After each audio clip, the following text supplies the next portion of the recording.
et Yann Veil, et c'est l'heure du Krav Maga.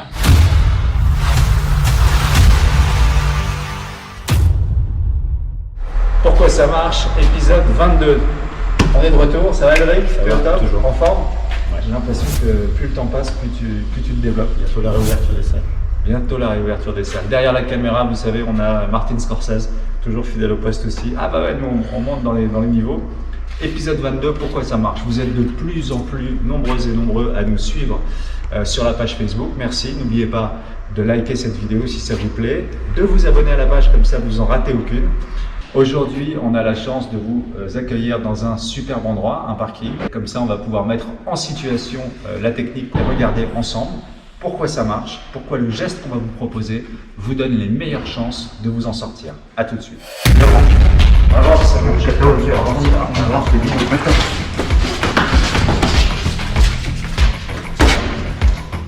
Alors, On y va, c'est le ta voiture, avance, dépêche-toi. C'est bon, allez,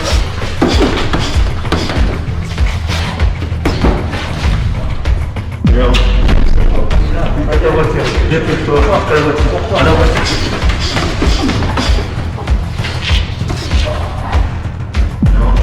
C'est bon, on y va. Avance, dépêche-toi, avance, On y va. à la voiture, avance.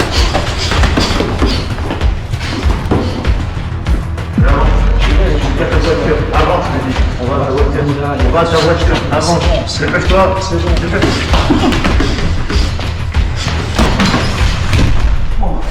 Alors dans cet épisode, une menace couteau. La personne se trouve derrière vous. Elle positionne bien la lame sur la gorge comme ça. Et en fait, elle va vous pousser. C'est-à-dire qu'elle va vous emmener quelque part pour vous contraindre à faire quelque chose. Comme toujours chez nous, on va essayer d'abord de comprendre quel est le risque. Sa menace terrible, c'est que si je ne suis pas d'accord avec lui, le couteau va partir sur le côté. Donc moi, mon intérêt, c'est d'essayer de faire parade contre simultanée, c'est-à-dire d'avoir le blocage de son bras, le contrôle de son bras armé, et au plus vite de pouvoir frapper. Mon avantage dans cette position, c'est qu'il ne voit pas mes bras. On est d'accord, Ulrich? Ici, il ne voit pas mes mains. Mes mains, il va les voir au dernier moment. Si je suis en déplacement, je vais choisir de commencer à faire mon mouvement quand ma jambe opposée au bras armé avec le couteau est en avant. Comme ça va être plus facile pour moi de me retourner.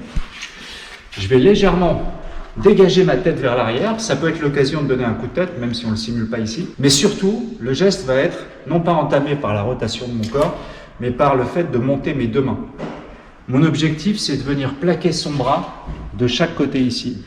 Avant-bras, bras. Ma tête part, mon bras, et je vais tout de suite chasser mon pied, le pied qui est le plus proche de lui, vers l'arrière, pour venir plaquer son bras contre moi. Mon but, en fait, c'est de me retrouver quasiment face à lui le plus vite possible. Me retourner, capturer son bras, et l'empêcher, en fait, de faire le mouvement. Dès que je suis ici, essaye de sortir ta main, on voit bien que ça marche plus. Alors bien sûr, le couteau, voilà, le couteau reste près de ma gorge, il y a un mouvement de poignet, on a conscience des risques. On est quand même dans une situation très compliquée. Et ce geste-là, n'oublions pas qu'on a aussi l'effet de surprise. Plus son bras va être tendu, plus il va encaisser en fait ici, au niveau de l'épaule et du coude. Vous voyez, là on a vraiment une clé, tu le sens, sur l'épaule et éventuellement sur le coude. Le bras, les deux mains, le plus haut possible. Parfois, cette main-là, elle va être un peu plus près, ça dépendra de la distance. S'il fléchit un peu son bras ici, pourquoi pas. Je vais venir, vous voyez, ici. Je dégage ma tête et je le plaque contre moi. Je me retrouve vraiment face à lui et là, je descends un petit peu mon centre de gravité. Vous avez vu comment j'ai fléchi mes jambes pour être le plus lourd possible à ce moment-là. Ça dure un tout petit instant. De cette position, vous voyez bien que mon genou est déjà complètement prêt à venir faire des percussions entre les jambes et c'est là, c'est exactement là qu'on reprend l'avantage. Dès que ce cycle de frappe est terminé, je vais abandonner ici son coude, venir contrôler sa main ici, puis la retourner en saisissant. Je garde son bras tendu, et là je fais une clé. Tu sens la clé, Ulrich? Ouais. J'exerce une clé pour faire l'épluchage, prendre le couteau, et éventuellement un cycle de frappe que je continue au corps ou au visage. Et puis je prends la fuite. Voilà exactement pourquoi cette technique nous donne les meilleures chances. Le geste est camouflé jusqu'au dernier moment, puisqu'il lui est derrière moi. Et bien entendu, je vais bénéficier de l'effet de surprise, c'est très important. On vous le refait une fois à vitesse moyenne pour qu'Ulrich puisse donner ses sensations et nous faire part ensuite de son retour. Ulrich me pousse, il me parle. Et dépêche-toi, avance. Et moi, la ici. voiture. Vous voyez, 1, 2, hop.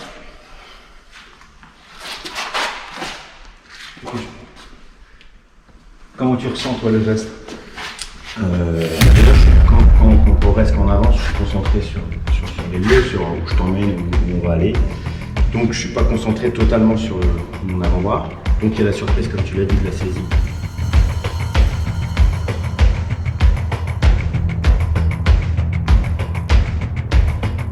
Une fois que j'ai la saisie du bras, j'ai plus le contrôle. Là tu sens bien qu'ici j'ai tu es plus le contrôle complètement verrouillé. en clé.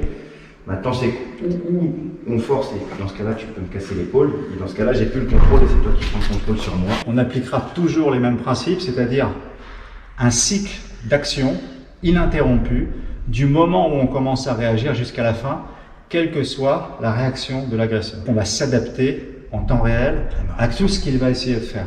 Si par exemple ici, j'ai fait le premier geste très vite, bon, lui il essaye de tourner, moi je vais frapper, continuer à l'accompagner, tout en maintenant le contrôle sur son bras, jusqu'à ce que les frappes entre les jambes fassent les effets escomptés.